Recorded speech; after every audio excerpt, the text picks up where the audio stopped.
YouTube নাকি Facebook, কোনটাতে monetization পাওয়া সহজ? আসলে অনেকেরই এই কোশ্চেনটা মনের মধ্যে আসে। আমরা অনেকে কন্টেন্ট ক্রিয়েশন শুরু করতে গিয়ে একটা প্রশ্নই করে থাকি, সেটা হচ্ছে আমি কি ইউটিউবে কাজ করবো নাকি ফেসবুকে? সত্যি কথা বলতে দুটো প্ল্যাটফর্মে আয় করার সুযোগ আছে, তবে নিয়ম, অডিয়েন্স এবং মনিটাইজেশনের পথ আলাদা।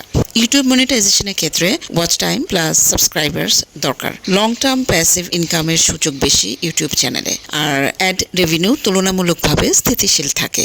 এসইওর কারণে ভিডিও দীর্ঘদিন ভিউ পায়, এটা হচ্ছে ইউটিউবের একটা সুযোগ বা বেনিফিট বলতে পারি। ফেসবুকের মনিটাইজেশনের ক্ষেত্রে দ্রুত ভাইরাল হওয়ার সুযোগ বেশি, রিলস ও শর্ট ভিডিওতে দ্রুত রিচ পাওয়া যায়, ফলোয়ার্স প্লাস এনগেজমেন্ট গুরুত্বপূর্ণ, কিন্তু কিছু ক্ষেত্রে দ্রুত ইনকাম শুরু হতে পারে।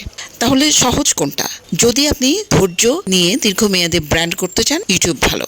যদি দ্রুত রিচ ও ভাইরাল কন্টেন্ট ফোকাস করেন, ফেসবুক এগিয়ে আছে। সবচেয়ে ভালো সিদ্ধান্ত কোনটি? এক প্ল্যাটফর্মে সীমাবদ্ধ না থেকে দুটোতেই স্মার্টভাবে কাজ করা, কারণ আজকের দিনে সিম্পল প্ল্যাটফর্ম ডিপেন্ডেন্স সবচেয়ে বড় রিস্ক। আপনি কোনটা বেছে নিয়েছেন, ইউটিউব নাকি ফেসবুক? কমেন্টে জানাতে পারেন। তবে আমার মতামত হচ্ছে দুটোতেই একসাথে কাজ চালিয়ে যান, তাহলে সাকসেস খুব দ্রুত আসবে। যে কোনো একটা তো লাক ফেভার করবেই, তাই না? জানিয়ে দেন কমেন্ট বক্সে আপনাদের মতামত। ধন্যবাদ।